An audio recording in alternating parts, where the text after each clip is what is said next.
Cette semaine, à votre émission Reflet d'ici, le Cégep de la Gaspésie-des-Îles investit dans l'École des pêches de l'aquaculture du Québec. L'objectif, il est clair, c'est d'avoir un nombre suffisant pour pouvoir offrir annuellement nos programmes de formation. L'industrie nous dit qu'ils ont des besoins, limités, mais des besoins. Et nous, si on peut faire en sorte qu'on puisse démarrer régulièrement ces programmes-là pour répondre aux besoins de l'industrie, bien, c'est notre mission, dans le fond, comme École nationale. Et on rencontre le député de Gaspé, M. Gaétan Lelièvre. Moi, mon souhait, c'est que ce plan-là soit pris en compte et qu'il n'y ait pas de période de ralenti. On ne peut pas se permettre en Gaspésie de prendre un temps d'arrêt. Les dossiers doivent se poursuivre parce que la situation sociale et économique de la région mérite vraiment qu'on donne un coup de barre à la région. On a besoin d'un vraiment un bon coup de main de la part du gouvernement. Mesdames, Messieurs, bonsoir et bienvenue à votre émission Reflet d'ici. Le 30 avril dernier, une conférence de presse avait lieu à l'École des pêches et de l'aquaculture de Grande-Rivière pour faire le point sur l'avenir de cette école et le maintien d'une offre bonifiée des programmes offerts aux étudiants qui fréquentent cet établissement. Monsieur Louis Bugeaud, directeur par intérim de l'École des pêches et de l'aquaculture du Québec. Alors aujourd'hui, à l'EPAC de Grande-Rivière, une superbe belle annonce en ce qui concerne une collaboration bien établie entre le Cégep de la Gaspésie-des-Îles et l'École des pêches et de l'aquaculture de Grande-Rivière. Oui, tout à fait. Donc le Cégep et l'École des pêches travaillent à travailler dans les derniers mois à développer une offre de formation très intéressante au niveau autant des pêches qu'une formation complémentaire, je dirais une formation qui est offerte dans d'autres campus au Québec. Donc on annonce, on confirme que sciences humaines et soins infirmiers vont être offerts dans les prochaines années ici à l'EPAC. Et en complément des formations qu'on offre déjà, c'est-à-dire celles en aquaculture, transformation des produits aquatiques, mécanique marine et pêche professionnelle. Ce qui est intéressant dans le projet, c'est que ça permet à l'école, de cette manière-là, d'aller chercher une clientèle un peu plus élargie, qui permet d'avoir une vie étudiante plus intéressante pour ceux qui s'inscrivent. Tout à fait, tout à fait. On veut faire en sorte que l'EPAC soit dynamique. Elle l'est déjà. On veut augmenter le dynamisme, faire en sorte que c'est un milieu de vie intéressant. Les études collégiales, c'est intéressant en soi. Ça donne accès à une carrière. C'est aussi, il ne faut pas l'oublier, une période charnière où on veut vivre des choses, on veut avoir la possibilité de faire du parascolaire, des choses comme ça. Donc, avec des étudiants en plus grand nombre, c'est plus facile. Autre aspect très intéressant, c'est l'aspect par module au niveau de la façon avec laquelle ceux qui étudient dans des decks particuliers offerts à l'École des pêches, la façon avec laquelle ils peuvent être accessibles au marché du travail. Tout à fait, c'est une nouveauté. Nos programmes de transformation des produits aquatiques et d'aquaculture sont des decks de 3 ans qu'on a développés en module de formation qui vont donc permettre à un étudiant, adulte ou jeune, de s'y inscrire et au bout d'une année d'avoir une certification qui leur permet d'aller sur le marché du travail. Donc, ils ont le choix de poursuivre au DEC ou d'arrêter tout cela et d'avoir une certification.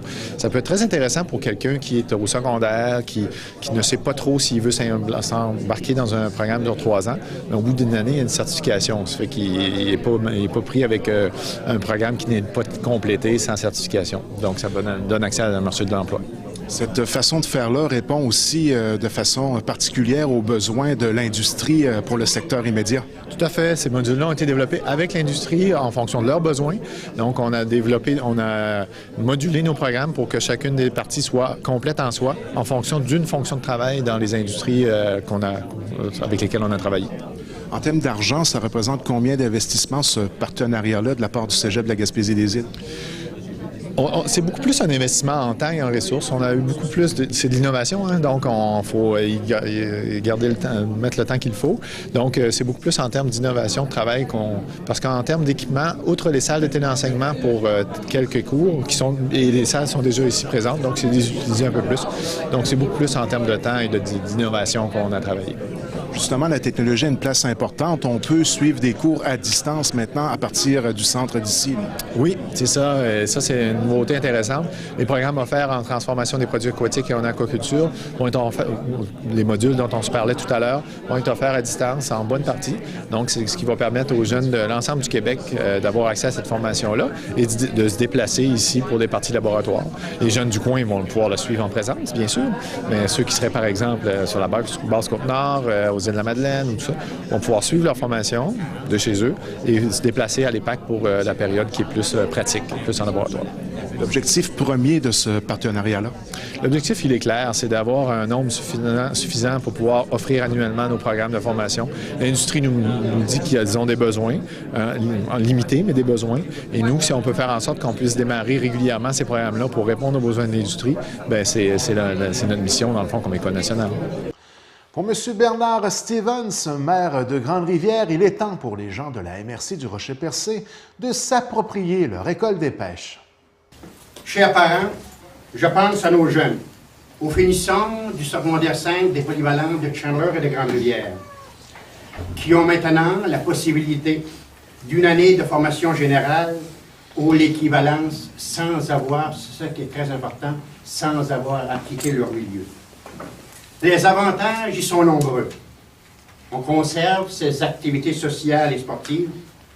On économise sur les coûts reliés à la pension et au transport, tout en fréquentant une institution emblématique de notre économie régionale. Quant aux autres formations techniques offertes par les PAC, je pense aux soins infirmiers et en sciences humaines, c'est d'autant de facteurs bien réels d'une dynamique efficace qui se dégage de cette institution bien de chez nous. La qualité des services de l'EPAC et des collégiats étant reconnue, soyez garantis d'une formation de première classe tout en restant actif et solidaire de son milieu. De sa région, notre MRC qui a tant besoin de ses forces vives. Gens de la MRC, parents, étudiants, il est temps de s'approprier votre école des pêches, il est temps de s'approprier notre école des pêches.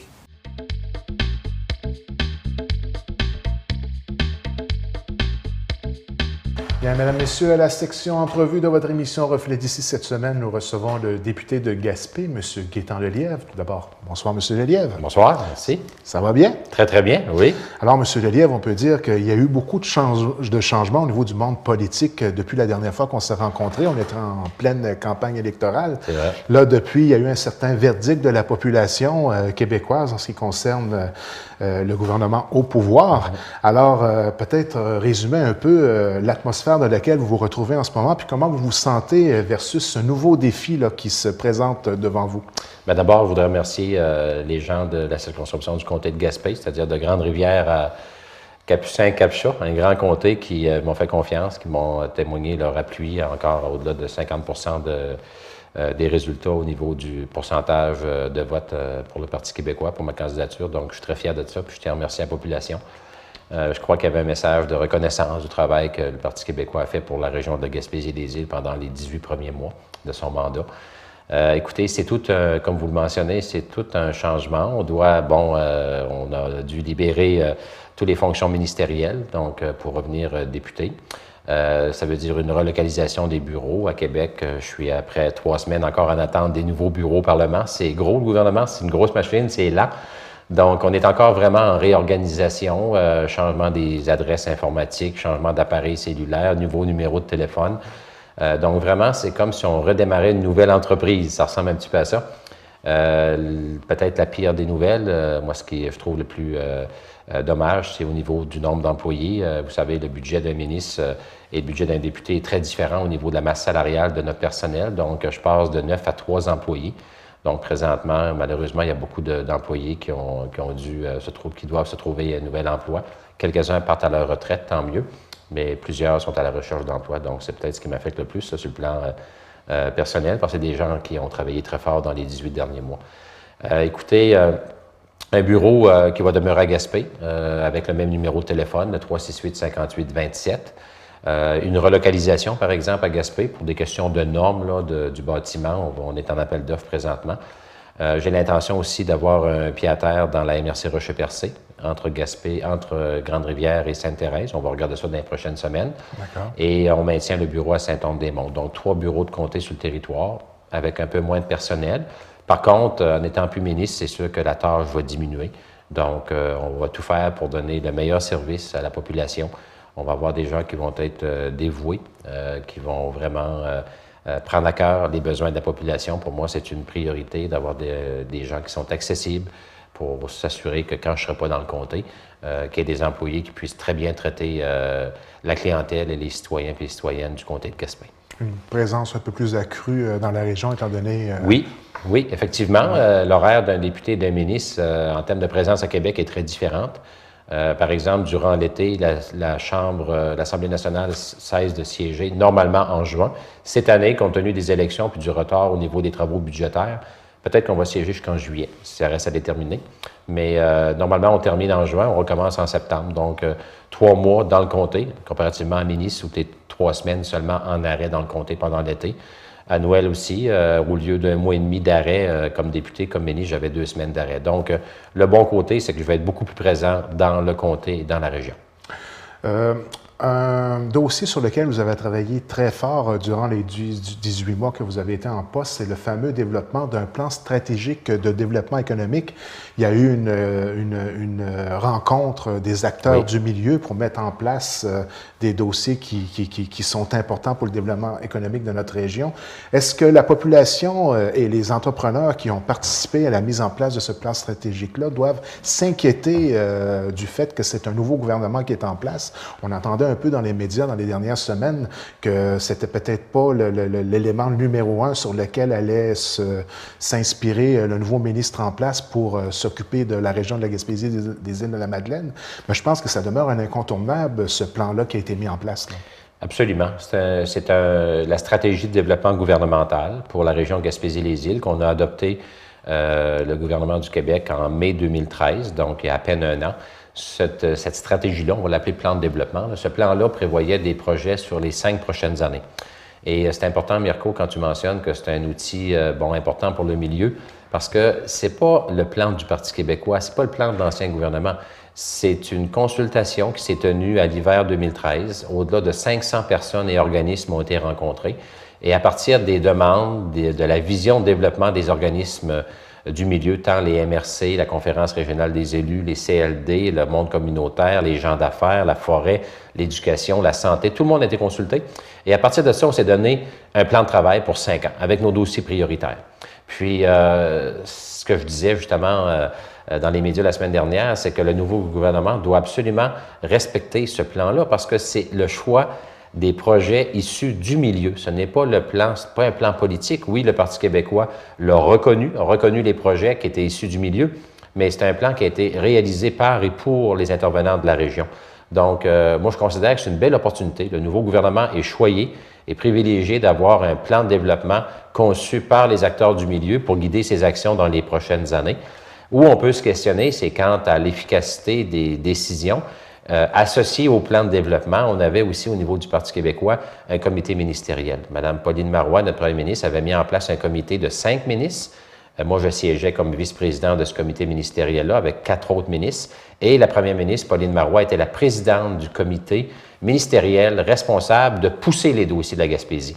Bon, au niveau du nouveau gouvernement, au moment où on se parle, on n'a pas entendu parler d'une volonté de mettre en place un comité ministériel. C'était une particularité du Parti québécois.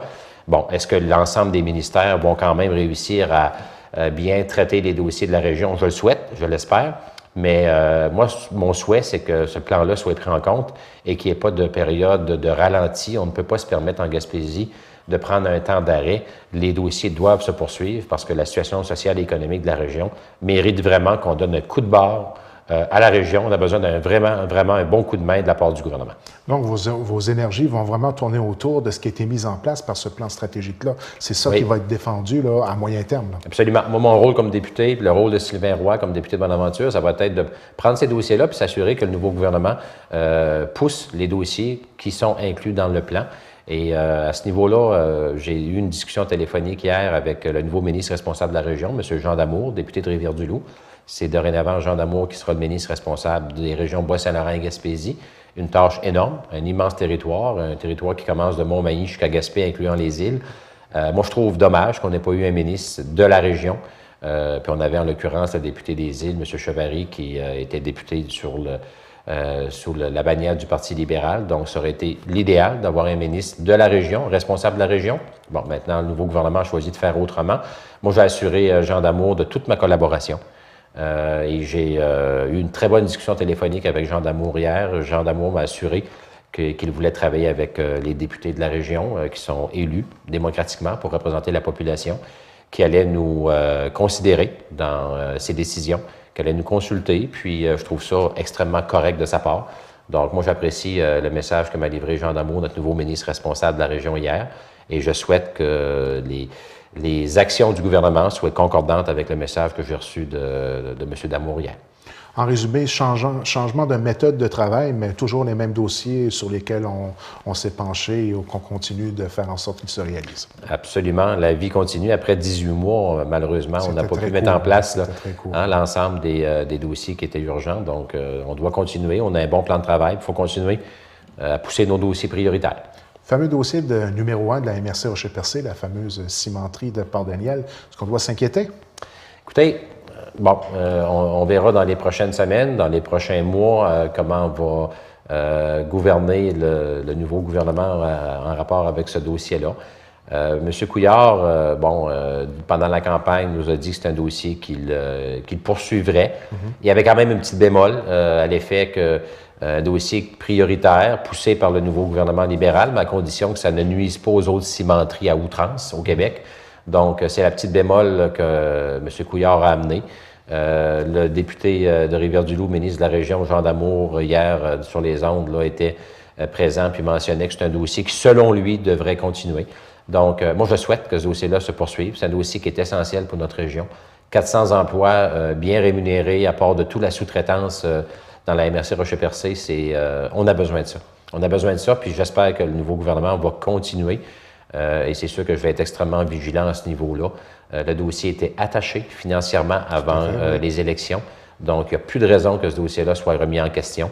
S'il y a vraiment une volonté politique du nouveau gouvernement de voir réaliser ce dossier-là, il pourra se réaliser. Par contre, vous savez, dans la vie, quand on veut trouver des points négatifs ou des éléments pour ne pas pousser un dossier, on peut toujours en trouver, c'est très facile.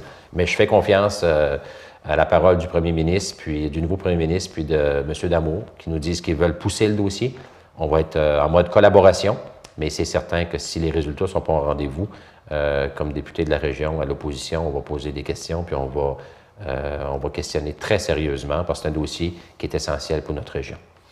Usine de pétanque, certaines mises à niveau, encore là, un dossier économique quand même important pour le secteur de Newport. Oui, absolument. À Newport, on a, écoutez, tout près d'une centaine d'emplois reliés à l'usine de pétanque. Un jeune promoteur qui fait l'élevage des moules dans la baie de Gaspé, mais qui transforme à Newport un beau projet, projet de plusieurs millions d'investissements de dollars. Et il y a une mise à niveau au niveau des eaux usées. Donc, le traitement des eaux usées doit être amélioré. La municipalité de Newport, aujourd'hui de Chandler, a des problèmes avec ses eaux usées dans le secteur de Newport. Et ça va prendre des interventions. Là, on avait débuté nos travaux sur ce dossier-là. Un autre dossier important qu'on va devoir être vigilant là, pour, c'est mon collègue Sylvain Roy de Bonaventure qui est responsable là, comme député de ce dossier-là. Mais on va s'assurer que ce dossier-là chemine également parce que c'est important pour la communauté de Newport et de la MRC Rocher-Percé. Dans le coin de Pabot-Mille, route 132 Pabot, le bourg de Pabot, des annonces qui ont été faites peu avant les élections, toujours dossier à suivre. Oui, des investissements qui devraient se faire à l'automne 2014 selon les prévisions du conseil d'administration. M. Tremblay, Jean-Luc Tremblay, le président, d'ailleurs, était présent à l'annonce, puis on parlait d'une cédule plus pour l'automne, des travaux d'amélioration du bourg. Également la route 132 à Pabot-Mille, un dossier qui remonte à plusieurs années. Un dossier qui avait été un petit peu, à mon avis, négligé là, dans les dernières années sous l'ancien gouvernement, où les priorités avaient été mises ailleurs sur d'autres tronçons, parce qu'on a des travaux d'expropriation puis d'acquisition de terrain très importants. On parle d'au-delà de 80 propriétés. Oui, la route passe sur des propriétés privées, donc au-delà de 80 acquisitions de terrain, des parcelles de terrain sur des terrains privés. Et on sait que toute la négociation, l'acquisition des terrains, qui souvent se termine par une expropriation, qui est un processus beaucoup plus long, bien, ce processus-là n'était pas vraiment entrepris quand on est arrivé en 2012. C'est un processus qui peut prendre 2 ans, 3 ans. Donc, c'est la priorité vraiment d'acquérir les espaces nécessaires pour la construction de la nouvelle route.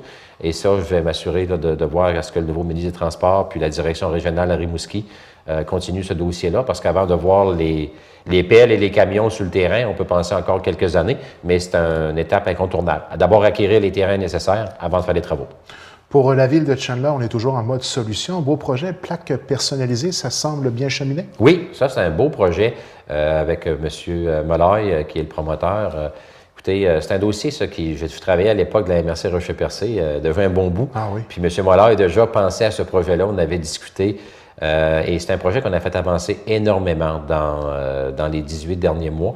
Il y a eu des étapes très importantes qui ont été franchies, puis normalement, ce dossier-là, il y a un appel d'offres qui était lancé sous notre règne du Parti québécois, puis on attend les résultats. C'est un dossier qui a été lancé dans les derniers mois avant la campagne.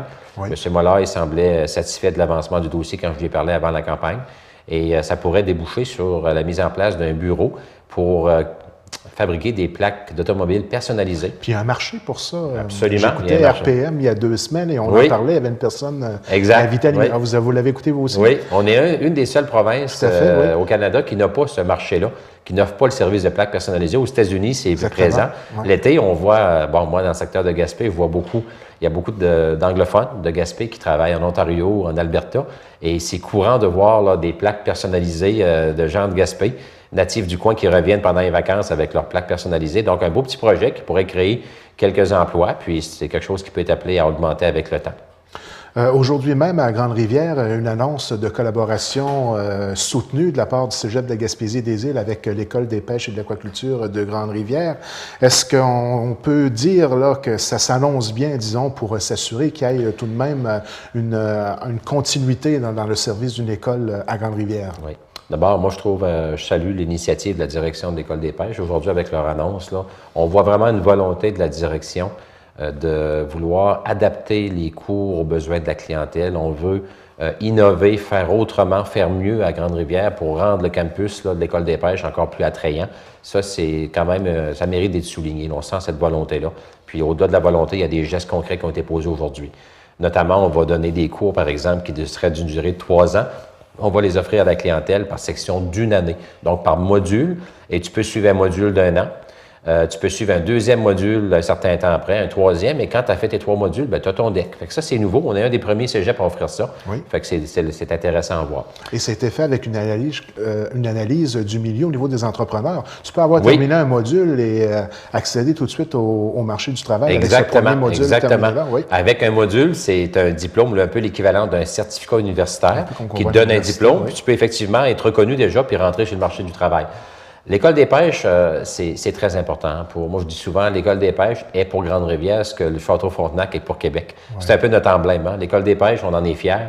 C'est la seule école des pêches au Québec. Elle fait partie des 5 écoles spécialisées au Québec seulement. On n'a seulement que 5. Donc, on doit travailler pour maintenir l'École des pêches en opération, mais aussi travailler pour diversifier l'offre de services pour que ça devienne aussi un campus comme Carleton, comme les Îles-de-la-Madeleine, où il y a une vie étudiante. Puis, on sait que les jeunes, veulent avoir des professeurs de qualité, ils veulent des cours adaptés à leurs besoins, mais ils veulent aussi une vie étudiante, comme tu mentionnes. Puis ça, c'est par l'ajout de clientèle et de services qu'on va réussir à offrir ça à nos jeunes. Là, c'était en projet pilote cette année, le DEC en sciences humaines, ça va se continuer.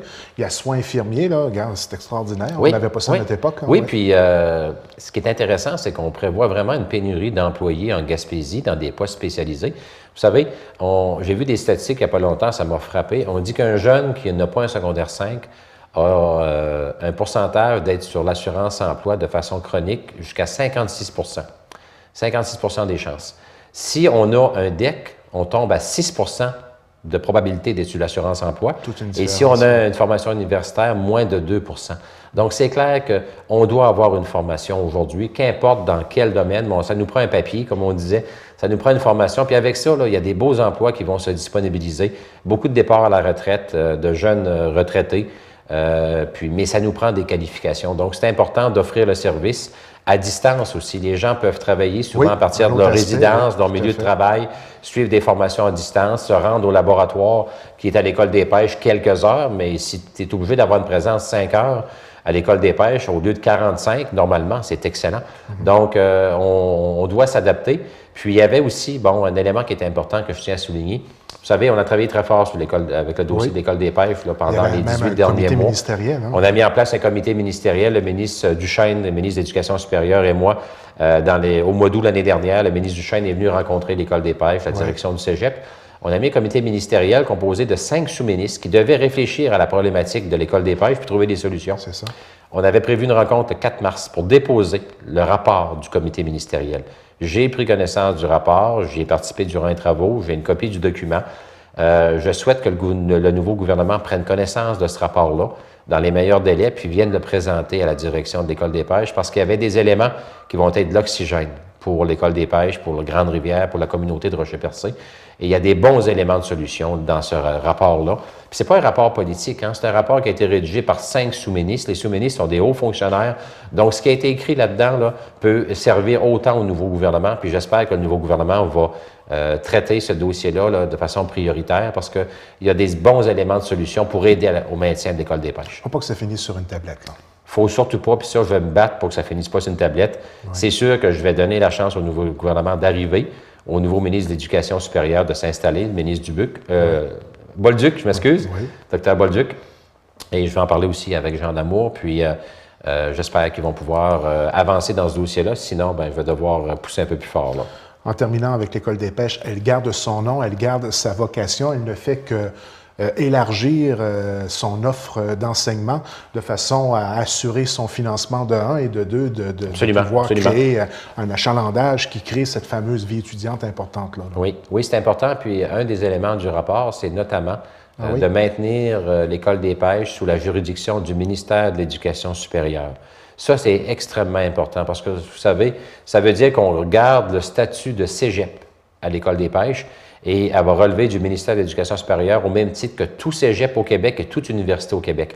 Puis ça, c'est quelque chose, moi, je trouvais extrêmement important, puis je me suis battu dans les derniers mois pour maintenir ce statut-là parce que, à cause de la vocation de recherche de plus en plus poussée à l'École des pêches, certaines personnes penchaient vers peut-être un transfert de l'École des pêches vers le MAPAC, le ministère de l'Agriculture, Pêcherie et de l'Alimentation. Et ça, à mon avis, ça aurait été une erreur. Parce qu'on peut faire de la recherche et de l'éducation sous l'égide du ministère de l'Éducation supérieure, mais on ne peut pas vraiment faire d'éducation supérieure sous l'égide du ministère des Pêcheries, de l'Alimentation et de l'Agriculture du Québec. Donc, c'est une police d'assurance pour l'École des pêches, que ça soit maintenu comme niveau d'institution collégiale, cégep, reconnu par le ministère de l'Enseignement supérieur. Ça veut dire que le jour où on voudra modifier ou fermer, éventuellement, l'École des pêches, bien, ça va prendre une décision du gouvernement qui dit « je ferme une institution de niveau collégial dans une région comme la Gaspésie », ça va être difficile. Alors que si ça avait transféré au niveau du MAPAC, le risque aurait été plus grand. Donc, le rapport ministériel confirme la volonté du gouvernement, en tout cas de l'ancien gouvernement, de maintenir l'École des pêches comme institution collégiale. Puis ça, c'est très important. Donc, un aspect que vous allez suivre de très près. Absolument, absolument. On est à Grande-Rivière. Le projet relocalisation de l'Hôtel de Ville de Grande-Rivière, c'est toujours un dossier qui est présent. Oui, absolument. Je n'ai parlé à plusieurs reprises avec le conseil municipal puis avec le maire, M. Steven, encore ce matin à l'École des pêches. C'est un dossier qui tient très à cœur le conseil municipal. Puis, il y a eu plusieurs scénarios qui ont été évalués. Puis, il y a une demande présentement qui a été soumise. Très, très récemment, le maire, M. Steven, me disait qu'elle allait présenter au nouveau ministre des Affaires municipales, M. Moreau, la demande d'aide financière dans le but de relocaliser l'hôtel de ville. Et ça, c'est un dossier aussi qu'on va appuyer la municipalité à ce niveau-là. Puis quand je rencontrerai le ministre des Affaires municipales, M. Moreau, ça fera partie de ma liste des dossiers prioritaires pour la région. On est en train de faire le territoire au complet. On s'en va un peu vers Sainte-Thérèse. Faut pas oublier personne. Sainte-Thérèse de Gaspé, mise au peut-être du Grande-Rivière aussi, le dossier d'aqueduc, très important. Un petit dossier d'aqueduc pour les gens. Oui, pour les gens, bon, 14-28, là, il y a des problèmes d'eau potable. Oui, ça fait longtemps. Ça fait longtemps. Ça, c'est un dossier qu'il faut aussi, là, je pense, pousser. Parce que quand on parle d'eau potable, là, c'est une question là, de santé publique à la limite. Fait que c'est un des dossiers aussi que le maire et le conseil m'ont sensibilisé beaucoup là, dans les derniers mois. C'est un dossier j'ai organisé une rencontre avec la chef de cabinet du ministre des Affaires municipales de l'époque, Sylvain Gaudreau, au cours de l'hiver. M. Steven était très heureux de rencontre de quelques heures. On a vraiment fait le tour du dossier avec les hauts fonctionnaires. Ce dossier-là chemine, il faut pousser ça également. Sainte-Thérèse, l'eau, c'est important aussi? Oui, l'eau potable, la mise à norme de l'eau potable à Sainte-Thérèse, c'est une obligation gouvernementale. Donc, le défi, c'est... Oui, puis le défi, c'est d'essayer d'aller chercher le maximum. On fait encore bouillir l'eau en ce moment-là. Ah oui, c'est pas un cadeau. C'est pas un cadeau, puis c'est plus permis selon une nouvelle norme. Donc, la mise à norme de l'eau. Le défi, c'est d'aller chercher le maximum de subventions pour la municipalité. Sainte-Thérèse a tombé comme entre deux systèmes, deux services ou deux programmes d'aide financière. Un premier qui était autour de 80-85 %, puis un second autour de 50 à 60. Donc, le défi, là, c'est le défi financier. Il faut travailler beaucoup avec le nouveau gouvernement pour tenter d'aller chercher le maximum d'aide financière. À ce niveau-là, le directeur général de la municipalité, M. Lambert, là, m'expliquait un peu là, la façon que lui voyait le dossier, puis je trouvais qu'il y avait une belle approche, là, une belle avenue de solution.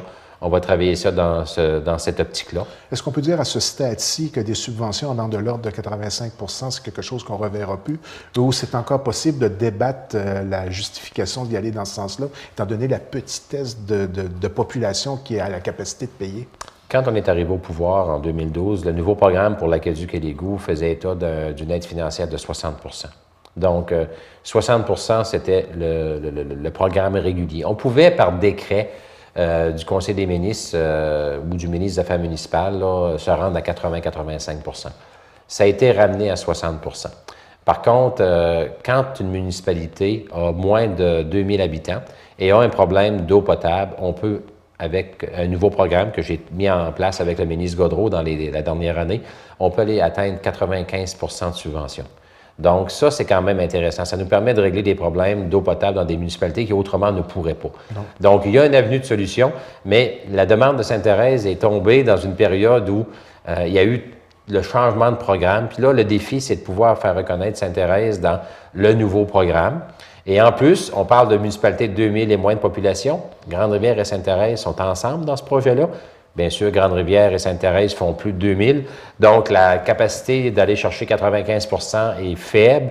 Donc, le défi, c'est vraiment d'avoir une ouverture pour essayer d'aller chercher le maximum d'aide financière, mais le nouveau programme est à 60 Si on va selon le programme régulier, c'est 60 mais c'est nettement insuffisant pour la municipalité.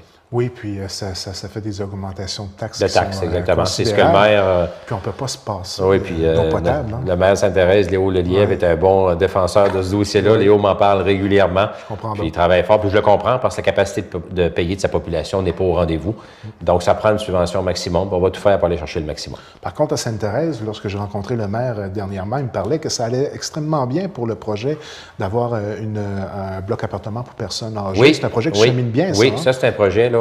J'ai eu une rencontre avec les responsables de tous les dossiers d'HLM ou de bâtiments pour personnes âgées, logements sociaux en Gaspésie au cours de l'hiver, et le dossier de Sainte-Thérèse là, est dans les 5 premiers dossiers en Gaspésie. Bon. Donc, c'est excellent, il est bien positionné. C'est un dossier qui va se réaliser, c'est une question de temps. Maintenant, la grande région de Percé, est-ce que Percé est incontournable? Encore une fois, une annonce que vous n'avez fait beaucoup d'annonces durant votre court règne. Est-ce que c'est un projet il n'y a pas d'inquiétude à avoir là-dessus au niveau de l'attachement du financement global?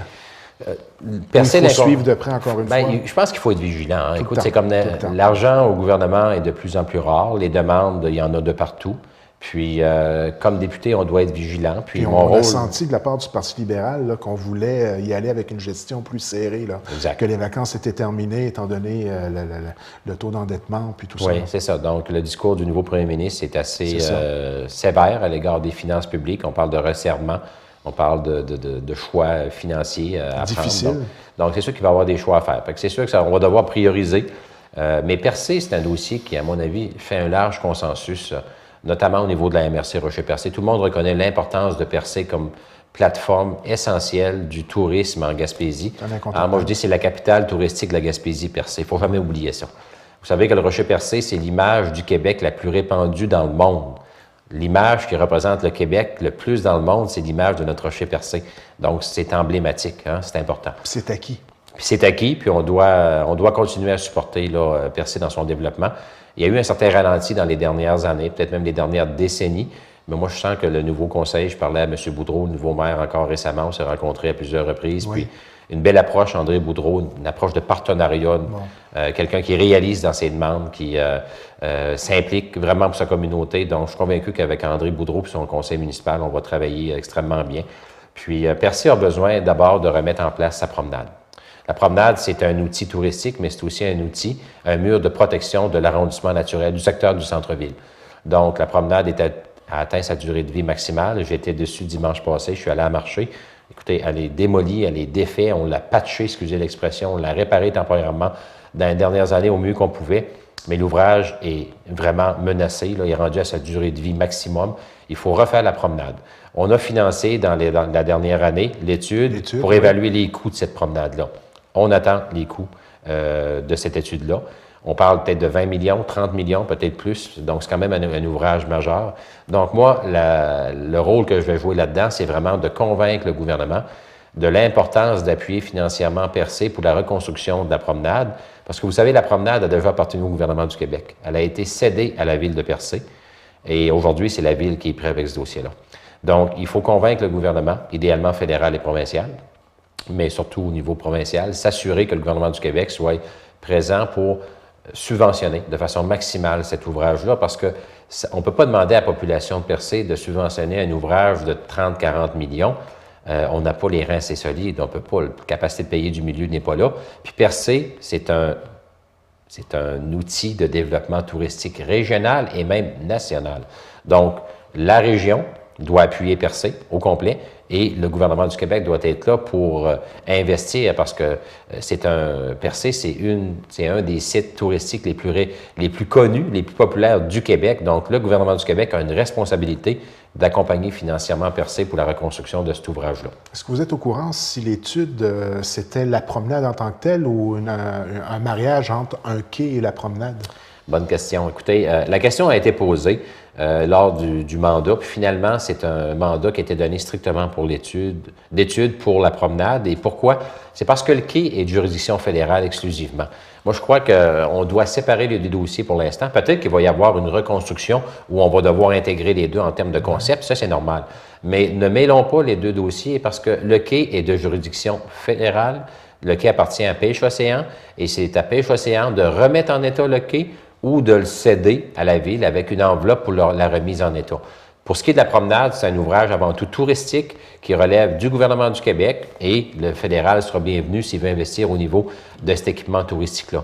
Donc, c'est une étude strictement pour la promenade qui est en cours. Céder le quai à la ville, là, on s'entend-tu qu'encore là, c'est une infrastructure que ça ne sera pas facile à en assumer la responsabilité? C'est tout un défi. C'est toute une décision. Oui, c'est tout un défi qu'a relevé ce conseil-là. Hein? Oui, absolument. Puis, écoutez, moi, je déplore, sans toute objectivité, je déplore beaucoup le retrait, l'abandon du fédéral à l'égard des infrastructures de transport de la région, les quais, les aéroports qui ont été abandonnés, le chemin de fer qui a été cédé en 1996, puis on connaît l'impact aujourd'hui. Le fédéral s'est vraiment retiré, désisté de beaucoup de services dans les régions, puis chez nous, notamment en Gaspésie. Donc, la ville de Percé, je crois, est consciente de l'enjeu, puis doit être extrêmement vigilante dans ses négociations avec le fédéral pour aller chercher le maximum d'aide financière avant éventuellement de prendre possession de cette infrastructure-là. Parce que même si on le remet en état, il faut être conscient que dans le futur, il peut y avoir des tempêtes, des bris, avec toute la météo qui est de plus en plus virulente. Là. Oui. On n'est jamais à l'abri d'un bris. J'espère que le fédéral sera au rendez-vous pour appuyer la municipalité si jamais, dans le futur, il y a d'autres besoins. Hein. Il faut penser aux générations futures aussi. Là. Absolument, absolument. Vous avez effleuré, ça sera le dernier dossier qu'on va analyser ensemble, le fameux projet de l'aéroport. C'est un dossier là, qui était primordial, là, vous l'avez défendu corps et âme. Oui. Est-ce que c'est encore quelque chose que vous jugez qui se doit d'être mis de l'avant et surtout parce que on parle de développement économique, ça passe par un aéroport plus accessible, disons. Oui. Écoutez, les transports, c'est une condition de base au développement. Quand on fait du développement d'un territoire, d'un pays, d'un nouveau territoire, on doit régler le transport, les communications, la santé. Oui. Mais la Gaspésie puis le comté de Gaspé ont encore à se battre pour nos acquis en termes de transport, de santé, d'éducation. Donc, le transport aérien fait partie des modes de transport qui, aujourd'hui, en 2014, est incontournable. On a un service de transport aérien à Gaspé, on a un service à Bonaventure. Le problème, c'est que le service n'est pas accessible financièrement. Oui, les avions nous desservent de bonne façon, sauf que le problème, c'est que les seuls qui peuvent prendre l'avion, c'est les fonctionnaires. C'est ceux qui ne payent pas leur billet. Hein, en tout respect, là. Des gens comme moi, là, comme député, mon billet est payé par le gouvernement, pas de problème. Les fonctionnaires, la même chose. Mais les gens d'affaires, monsieur, madame, tout le monde, les touristes ne peuvent prendre l'avion à des coûts de 1 000, 1200 puis 1500 $ du billet. Là, on a une petite vague de réduction de prix depuis certains mois. On a crié fort, on a fait peur un peu dans les derniers mois. Les prix ont baissé. Mais l'histoire des 30 dernières années nous démontre clairement que quand ça brasse un petit peu, quand on chiale, les prix baissent, on arrête de chialer, ça remonte à des prix extravagants. Donc, il faut prendre en main ce dossier-là, il faut le régler une fois pour toutes. Puis, l'aéroport de Grande-Rivière est un aéroport qui est central, qui est à 1 heure de la baie des Chaleurs, 1 heure de Gaspé. On peut développer une clientèle touristique avec des coûts de billets beaucoup plus abordables en ayant des plus gros appareils, puis avoir enfin une clientèle touristique internationale qui part de l'Europe, de l'Asie, qui se rend à Montréal, qui se rend à Québec, Mais une fois rendu à Montréal, à Québec, ne vient pas en Gaspésie à cause des billets qui sont trop élevés. Mais si on réussit à avoir un billet accessible, 400, 500 $, on va pouvoir avoir accès à une clientèle touristique internationale. Parce que vous savez, la Gaspésie a été reconnue dans les 5 dernières années, à 3 reprises, par National Geographic comme un des plus beaux lieux dans le monde à visiter. Donc, on le sait, on a un beau produit à offrir, un produit unique de grande qualité, mais quand un touriste part de Paris, puis ça coûte 600 $ pour se rendre à Montréal, puis on dit, si tu veux aller en Gaspésie, c'est 1000, 1200, 1500 $, c'est fini, il arrête à Montréal. Il va voir les chutes Niagara à place. Hein? C'est beaucoup plus près, ça coûte moins cher. Il faut absolument travailler à ce niveau-là. Puis je tiens à rassurer les gens de Gaspé, les gens de Bonaventure, leur aéroport est là pour rester, mais on a besoin d'un aéroport qui va pouvoir amener des plus gros porteurs. Et Grande-Rivière est la seule piste avec bâtie selon un code 3 cargo, industriel et commercial, qui peut recevoir des gros appareils à un coût nominal, à un coût quand même raisonnable en termes d'amélioration. Donc, c'est un choix stratégique, c'est au cœur de la baie des Chaleurs, au cœur de la pointe de Forillon, c'est central. Moi, je pense qu'avec le développement de Grande-Rivière comme aéroport, on peut desservir toute la baie des Chaleurs jusqu'à la pointe de Forillon facilement au niveau touristique, puis enfin, là, donner à l'industrie touristique la place qu'elle est en droit d'avoir au niveau de son développement, notamment au niveau international. Puis en plus, là, on parle de développement touristique, mais même les gens, monsieur, madame, tout le monde, on veut amener des jeunes en Gaspésie, on veut amener des médecins dans nos hôpitaux. Ces gens-là, ils sont prêts à venir pour la qualité de vie, mais ils ont besoin de se ressourcer, ils ont besoin d'aller voir leur famille, leurs amis.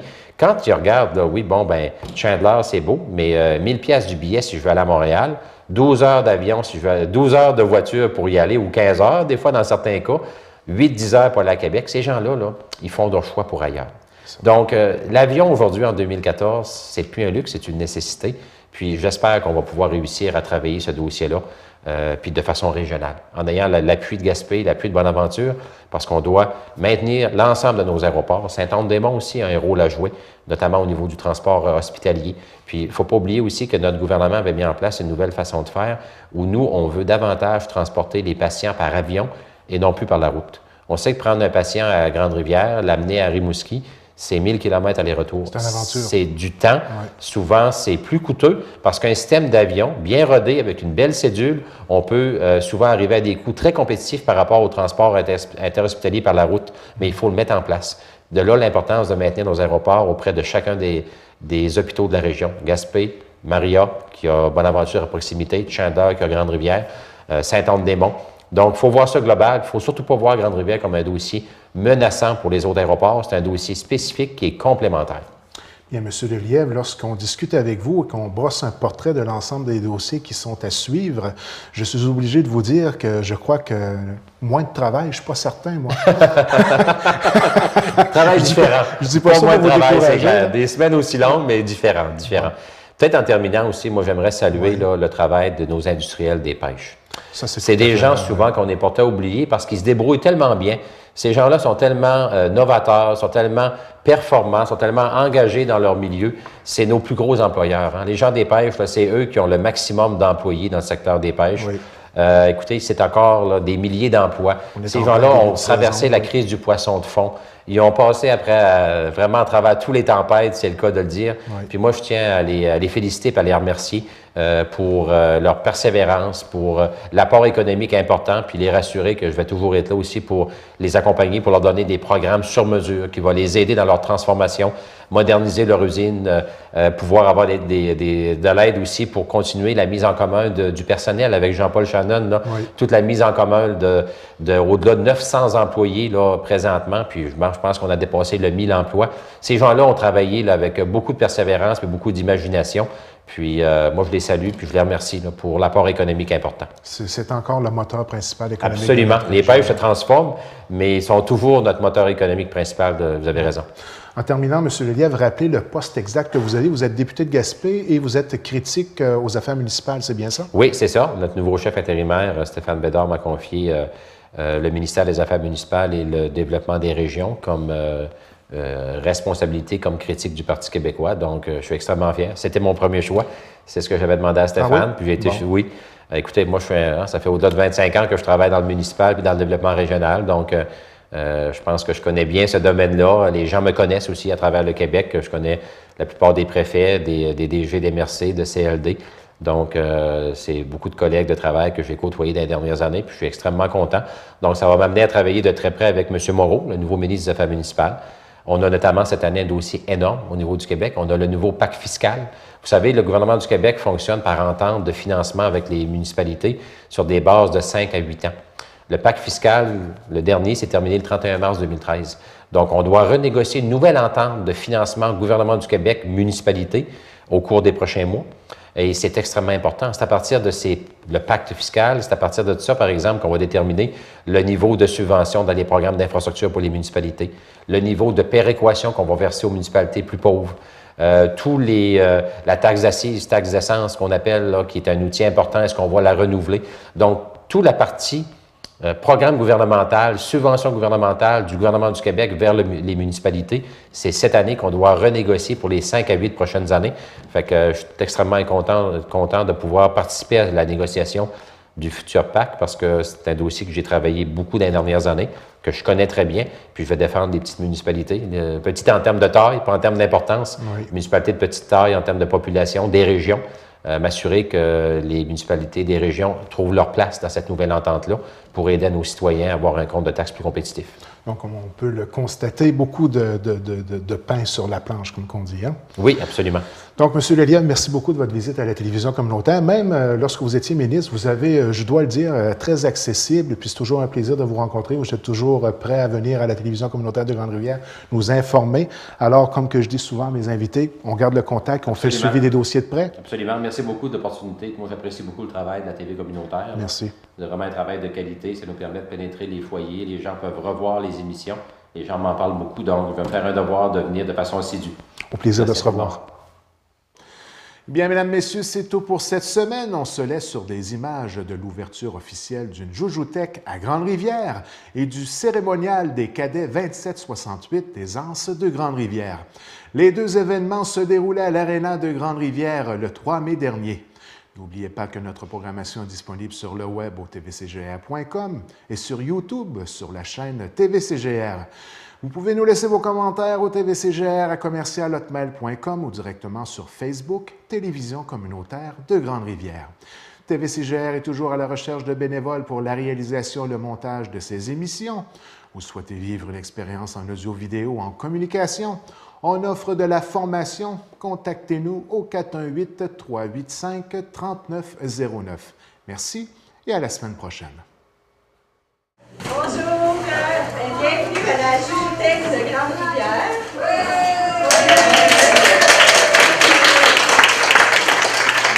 Alors, l'ouverture officielle d'aujourd'hui, c'est la 3e Joujouthèque de la MRC Rocher-Percé qui ouvre ses portes. Alors, est-ce que vous savez c'est quoi une Joujouthèque? Est-ce qu'il y a un parent qui sait c'est quoi une Joujouthèque? On imagine que c'est un peu comme une bibliothèque, on emprunte pas des livres et pas des jouets. Alors, une Joujouthèque, c'est un lieu où on peut emprunter des jouets. Souvent, c'est aussi des jouets qu'on ne réussit pas à trouver facilement en Gaspésie, qui est une région un peu plus éloignée. C'est aussi un lieu d'échange, un lieu de partage pour venir socialiser avec d'autres enfants, puis que les parents pour venir jaser avec d'autres parents. Notre Joujouthèque va être ouverte de octobre à mai, tous les samedis de 10h à 11h. Il peut y avoir aussi des activités spéciales. Je ne sais pas si tout le monde a un Facebook, jusqu'à maintenant, c'est un petit peu sur le compte Facebook, on peut nous rejoindre. Quand on va organiser une activité spéciale, par exemple l'heure du compte ou une chasse au trésor, des trucs comme ça, c'est par là surtout qu'on va mettre l'information. Et on a des petits pamphlets, vous allez voir, dans les pamphlets, il y a un prix d'adhésion qui est de 5 $ par famille par année. Nous, ici, à la Joujouthèque de Grande-Rivière, on a décidé qu'on ne faisait pas payer l'adhésion de la Joujouthèque. Donc, c'est gratuit. C'est un service qu'on va offrir gratuitement à toutes les familles. En tout cas, du moins pour la première année, on va s'ajuster. En gros, c'est ça. On va faire aussi Valérie qui est en train de faire des beaux maquillages, qui a participé, c'est la coordonnatrice du projet. on va faire du maquillage, on va avoir des tirages pour les jeux, donc on va vous inviter à remplir des petits coupons et à remplir des cadeaux.